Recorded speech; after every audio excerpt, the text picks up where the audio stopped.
मशीनी अनुवाद अर्थात कंप्यूटर अनुवाद, इससे यह तो लाभ होता है कि अनुवाद कार्य में गति प्रचुर मात्रा में आ जाती है। बहुत सी ऐसी सामग्री जो अनअनूदित है, अनअनूद्य है, उसका हम अनुवाद करने लगें तो मशीन उसे गति देती है। और अभी भी हमारे पास मंत्रालयों में, बैंकों में, बीमा कंपनियों में, ज्ञान विज्ञान में, शिक्षा के क्षेत्र में बहुत सी सामग्री ऐसी है जिसका अनुवाद नहीं हो पाया। बहुत सी पुस्तकें हैं, बहुत से संदर्भ ग्रंथ हैं, बहुत से अनुसंधान के निष्कर्ष हैं जो समस्त देशवासियों तक नहीं पहुंच पा रहे। एक भाषा में जो उपलब्धियां हैं, जो ज्ञानार्जन है, उसे दूसरी भाषा के, तीसरी भाषा के पाठकों तक, प्रयोक्ताओं तक ले जाना, ये आज की बहुत बड़ी आवश्यकता है। इसीलिए जो राष्ट्रीय शिक्षा नीति है वो इसी पर बल दे रही है कि हमें न केवल पारंपरिक विषयों को अपितु अधुनातन आधुनिक विषयों को, विज्ञान तकनीक के विषयों को, ज्ञान विज्ञान के अनुशासनात्मक सामग्री को हमें अनुवाद के माध्यम से समस्त भारतवासियों को, अलग अलग भाषा भाषी समुदाय के लोगों तक पहुंचाने का प्रयत्न करने की आवश्यकता है। हमारे विद्यार्थी हमारी अपनी भाषा में, मातृभाषा में शिक्षा अर्जित कर सकें। अब इसमें निश्चित रूप से मानव समुदाय के जो अनुवादक हैं वो सब मिलकर इतने बड़े काम को नहीं कर पा रहे, क्योंकि प्रचुर मात्रा में सामग्री है जिसका अनुवाद नहीं हुआ। बरसों से अंग्रेजी के माध्यम से ही शिक्षा दीक्षा दी जाती रही। तमाम तकनीकी और प्रौद्योगिकी क्षेत्रों में अंग्रेजी ही माध्यम बनती रही। अब हम चाहते हैं कि भारतीय भाषाओं में वो सब उपलब्ध हो, हिंदी में वो सब उपलब्ध हो। जो हिंदी संस्कृत के पास है वो भारतीय भाषाओं में जाए, जो भारतीय भाषाओं के पास है वो हिंदी और संस्कृत के पास आए, अंग्रेजी में जाए, ताकि हम विश्व के क्षितिज पर अपनी ज्ञान परंपरा का, अपनी प्रतिभाओं का, अपनी मेधा का बोध करा सकें। इसलिए मनुष्य ही अनेक प्रकार के सांसारिक अनुभवों से युक्त होता है। ये ईश्वरीय एक वरदान है कि मनुष्य अवस्था के अनुसार, समय के अनुसार, पद के अनुसार और स्थिति के अनुसार बहुत कुछ सीखता है, यानी अनुभव उसे सिखाते हैं। इसलिए ये जो सांसारिक अनुभव है, वे चाहे वो वैयक्तिक हों, सामाजिक हों, पारिवारिक हों, इन सब अनुभवों से उसके क्रियाकलाप जुड़े रहते हैं। अनुभव ही उसे आगे के कदम के लिए प्रेरित करते हैं और इन क्रियाकलापों से जुड़ने के कारण वह मनुष्य या मनुष्य अनुवादक जो अनुभव अर्जित करता है, जो निष्कर्ष निकालता है, उसी के आधार पर वो शब्दों के ध्वन्यार्थ को पकड़ता है, ध्वन्यात्मकता को पकड़ता है। और इसीलिए स्रोत भाषा के शब्दों की ध्वन्यात्मकता को लक्ष्य भाषा में यदि अंतरित करना है तो मनुष्य को अपने विवेक का और अपने अनुभव का रचनात्मक उपयोग करना पड़ता है, उसे सक्षम होना पड़ता है। इसी सांसारिक ज्ञान और संसार के या सांस्कारिक जानकारियों के अगर समूह से, उपलब्धि से हम संसार को उपकृत करना चाहते हैं, लाभान्वित करना चाहते हैं, तो उसे सूत्रों में बद्ध करते हुए कंप्यूटर के लिए हम इस ध्वन्यात्मकता को कैसे संचरित मशीन से किया जाए, इस ध्वन्यात्मक अर्थ को ग्राह्य कैसे बनाया जाए, इसका प्रयत्न करते हैं। तो कंप्यूटर को भी हम उसका भी सशक्तिकरण करना आवश्यक हो जाता है, क्योंकि यदि कंप्यूटर वो सब नहीं कर पाएगा, मशीन या ऐप्स वो सब नहीं कर पाएंगे, तो वो उनकी विफलता हो जाएगी। अब लेकिन जैसे जैसे हम मशीनी अनुवाद के विगत 20 वर्षों के इतिहास को देखें, 20-25 सालों के, तो हम देख सकते हैं कि मशीन के अनुवाद में भी बहुत सुधार हुआ है। अद्यतन, अधुनातन बहुत सी उपलब्धियां हमने हासिल कर ली हैं।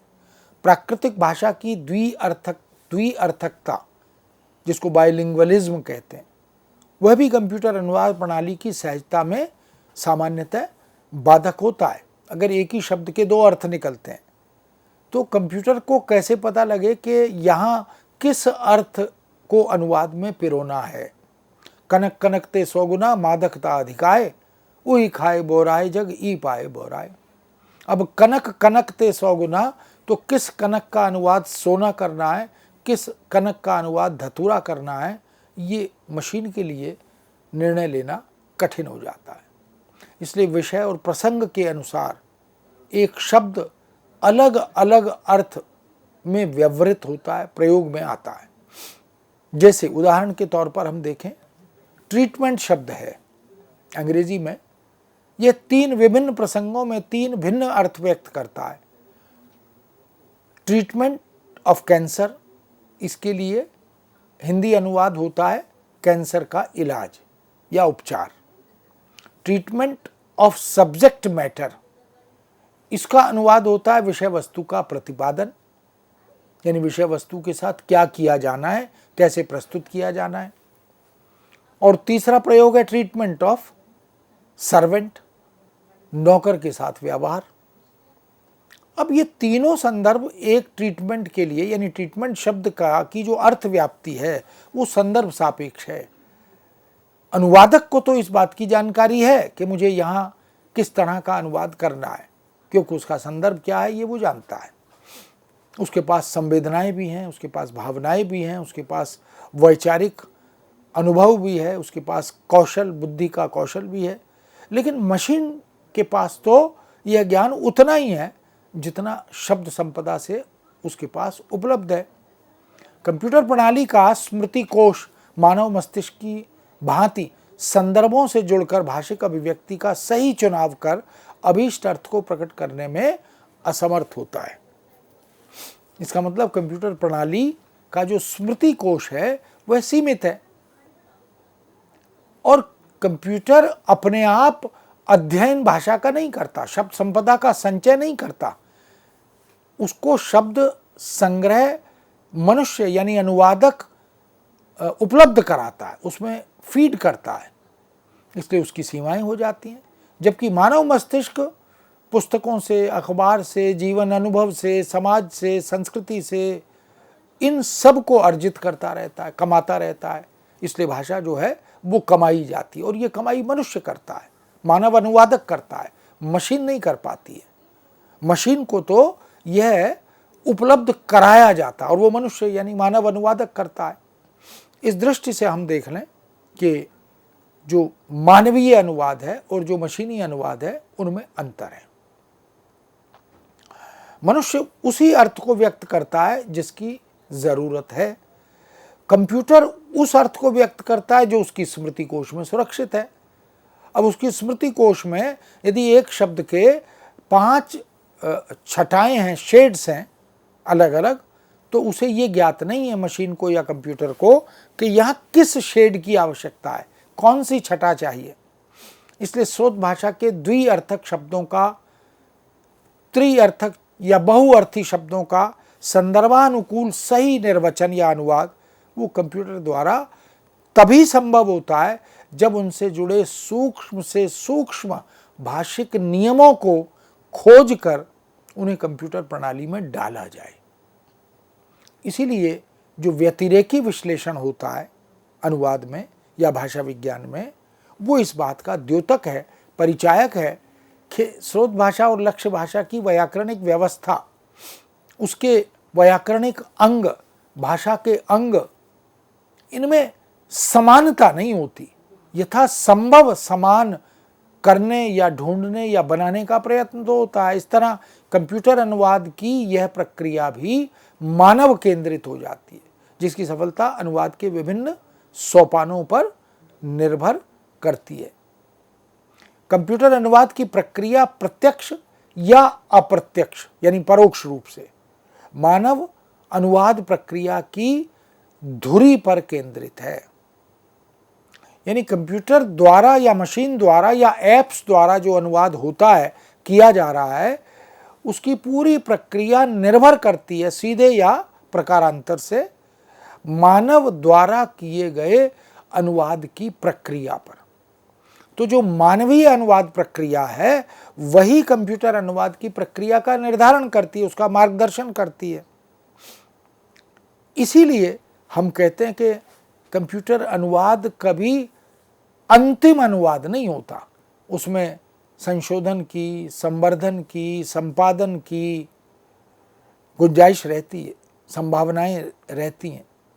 मानव अनुवाद सर्वप्रथम विश्लेषण प्रक्रिया के अंतर्गत बाह्य स्तर पर स्थिर भाषिक संरचना का विश्लेषण करता है। बाह्य स्तर पर भाषिक संरचना का विश्लेषण अत्यंत आवश्यक हो जाता है। वह उसके शब्द प्रतिशब्द के भीतर निहित गहन अर्थ का बोध भी करता है। ये जो शक्ति है, ये ईश्वर प्रदत्त शक्ति है मनुष्य के पास, जो उसके विवेक से, उसके अनुभव से, उसके बोध से, उसकी चेतना से उसे प्राप्त होती है। इसलिए वाक्य की विभिन्न कोटियों, एक ही वाक्य में बहुत सी कोटियां होती हैं, संज्ञा, सर्वनाम, विशेषण, क्रिया विशेषण, क्रिया आदि, इन सबको पहचान कर उनके पारस्परिक संबंधों के बीच तारतम्य निर्धारित करना ये मनुष्य का ही कार्य है। ये मानव मस्तिष्क ही कर पाता है। कौन सी क्रिया सकर्मक है और कौन सी अकर्मक है, किस अलंकार का क्या अर्थ है, अनुप्रास क्या है, श्लेष क्या है, यमक क्या है, ये उसे अपने अध्ययन से, अपने अनुभव से प्राप्त हो जाता है मनुष्य को। लेकिन मशीन को केवल उतना ही ज्ञान है जितना ज्ञान हमने उसे दिया है। वह सतत ज्ञानार्जित करने में असमर्थ है। जैसे विजय फ्राइटन्स गीता, इस वाक्य की दो व्याकरणिक कोटियां संभव हैं। एक में विजय कर्ता के रूप में, सक्रिय प्रणाली के रूप में कार्य करता है, और दूसरे वाक्य में क्रिया के साधन के रूप में प्रयुक्त किया गया है। इस आधार पर हिंदी में इसके दो समानार्थी संदेश होंगे, यानी अनुवाद दो हो जाएंगे। विजय गीता को डराता है और गीता विजय से डरती है। विश्लेषण के पश्चात ही अनुवादक पाठ के संदर्भ के अनुरूप सही अर्थ का चयन करता है। तो ये जो विश्लेषण है ये महत्वपूर्ण है। पठन, विश्लेषण, अंतरण, ये जो क्रिया है ये मानव अनुवाद करने वाला मनुष्य रूपी जो अनुवादक है वो तो कर लेता है, क्योंकि उसे पता है इस प्रक्रिया का बोध उसे या शिक्षा उसे दी गई है। कंप्यूटर अनुवाद की प्रक्रिया में विश्लेषण कार्य परसर पद अन्वय करता है। परसर कंप्यूटर प्रणाली का वह हिस्सा है जो वाक्य के विभिन्न पदों को व्याकरणिक रूप अर्थात संज्ञा, क्रिया, क्रिया विशेषण आदि इनमें विभक्त करता है, और वाक्य के विभिन्न घटकों जैसे कर्ता, कर्म आदि इनके बीच प्रकार्यात्मक संबंधों की पहचान भी कराता है। विश्लेषण से प्राप्त अर्थबोध को लक्ष्य भाषा में अभिव्यक्ति के धरातल पर पुनर्विन्यास करने के लिए अनुवाद की अंतरण प्रक्रिया से गुजरना पड़ता है। जो आंतरिक प्रक्रिया है वो बड़ी महत्वपूर्ण है। पुनर्विन्यास यानी ये तीसरा चरण है। पुनर्विन्यास की इस प्रक्रिया में दोनों भाषाओं के शब्दों, स्रोत भाषा और लक्ष्य भाषा के शब्दों, वाक्यों और अर्थों में तालमेल बिठाना होता है। अनुवादक यह अपने अनुभव से, अपने अभ्यास से, अपने अध्ययन से कर लेता है।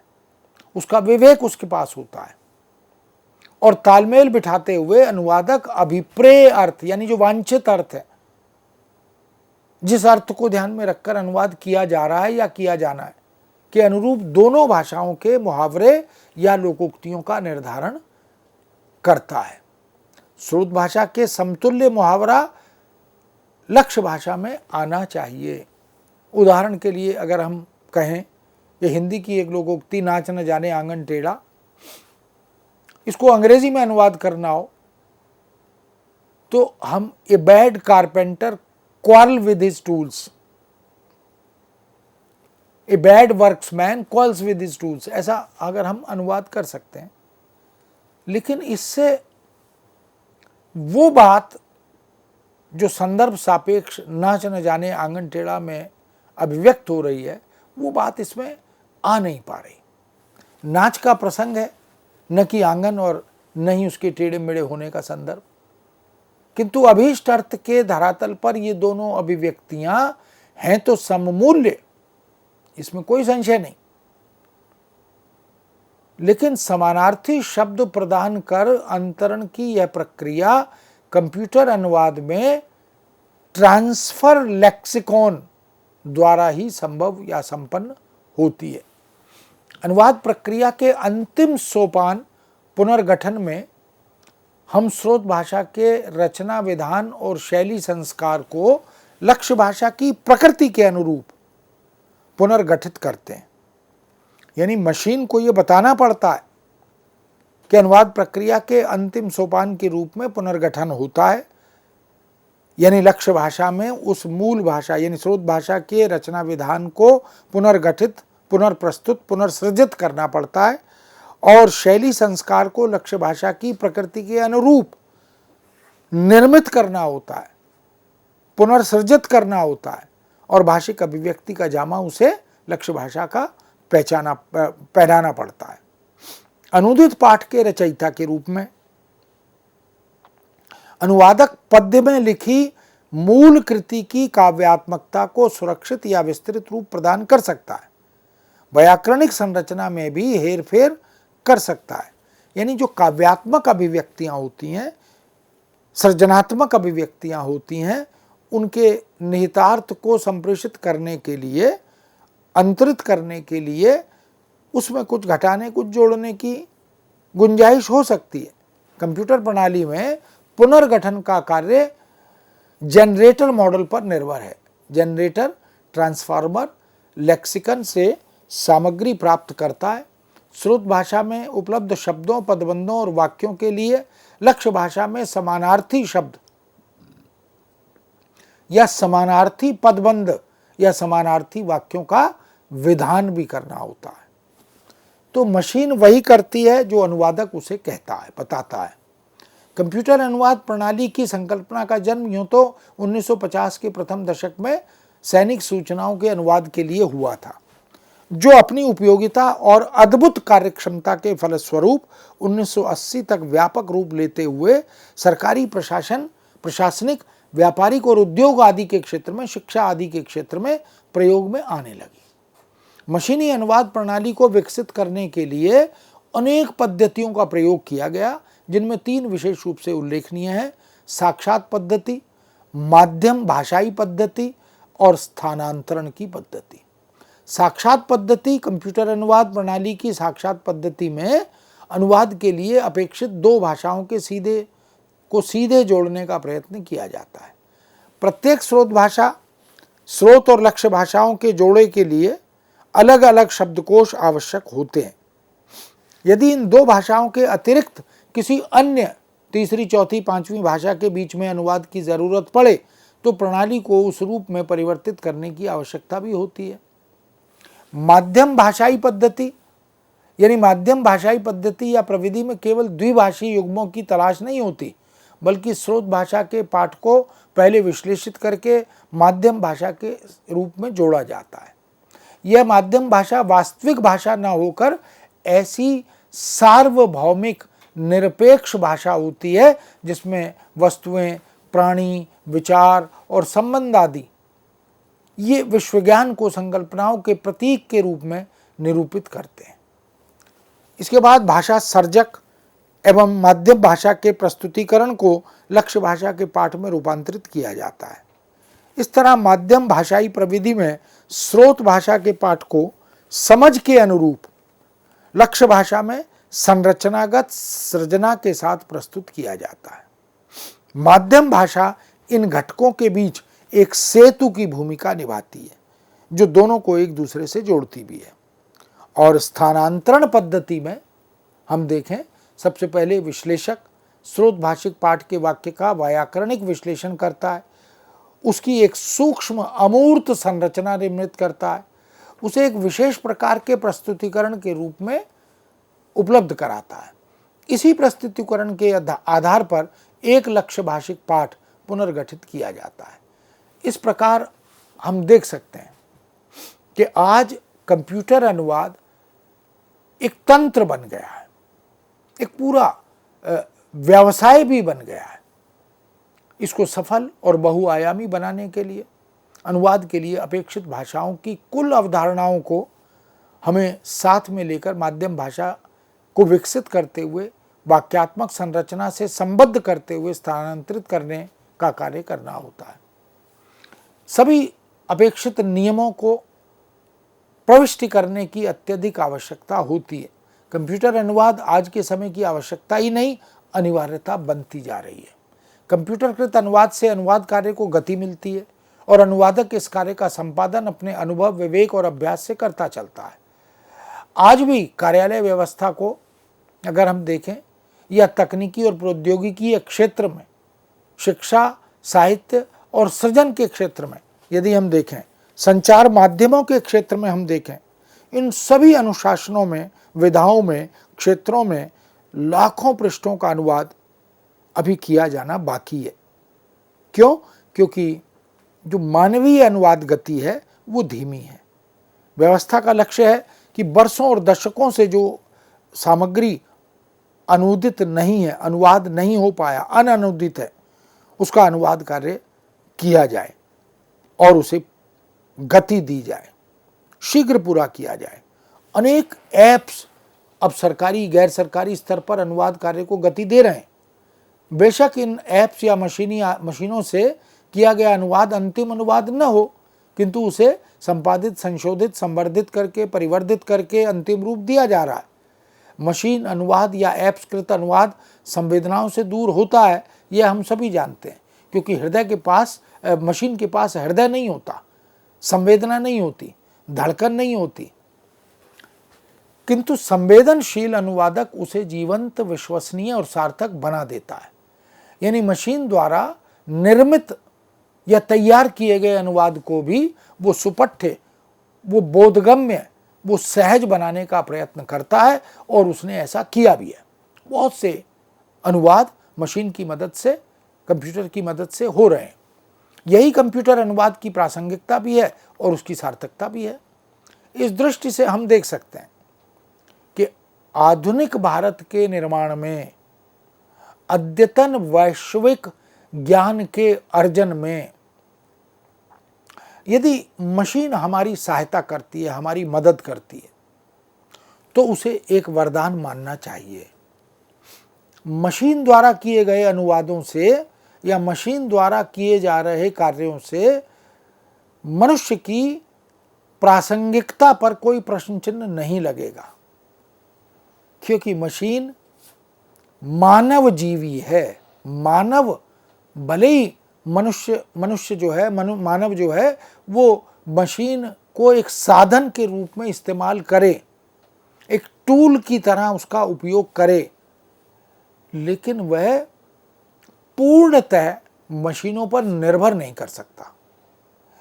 मशीन तो मनुष्य पर निर्भर है, क्योंकि मशीन का निर्माता ही मनुष्य है। कंप्यूटर बनाया किसने? मनुष्य ने। कंप्यूटर पर अनुवाद की संभावनाओं को उद्घाटित करने का कार्य किसने किया? स्वयं मशीन ने नहीं किया, स्वयं कंप्यूटर ने नहीं किया। उसमें भी मनुष्य की भूमिका है, मानव अनुवादक की भूमिका है, भाषाविदों की भूमिका है, कोश विशेषज्ञों की भूमिका है, भाषा वैज्ञानिकों की भूमिका है। तो इसका मतलब है कि हम कितना ही कंप्यूटर या मशीन के अनुवाद को बेहतर से बेहतर बनाना चाहें, हम बना सकते हैं। और धीरे धीरे विगत कुछ वर्षों में हम इस संदर्भ में, इस दिशा में गति प्रगति देख रहे हैं। कंप्यूटर तत्काल हमें अनुवाद करते हुए अनुशासन में ले जाता है, भाषाई क्षेत्रों में ले जाता है, अंग प्रत्यंग की समझ पैदा करने की ओर ले जाता है। तो एक त्वरित गति से अनुवाद करने में वो बहुत सहायक है, उसकी उपयोगिता है। और अब तो हम मोबाइल से भी अनुवाद कर रहे हैं, इंटरनेट से बहुत सारे ऐसे ऐप्स हैं उनसे भी अनुवाद कर रहे हैं। तो इस दृष्टि से हम देख सकते हैं कि कंप्यूटर अनुवाद भी आज के समय, आज के दौर की एक बड़ी आवश्यकता है, बड़ी ज़रूरत है, और वह इस कार्य को निष्पादित करने में अपनी रचनात्मक भूमिका मानव अनुवादक के माध्यम से निभा रहा है। मित्रों, इस विषय को यहाँ विराम देते हैं, पुनः आपके समक्ष उपस्थित होंगे। आज्ञा दीजिए। नमस्कार।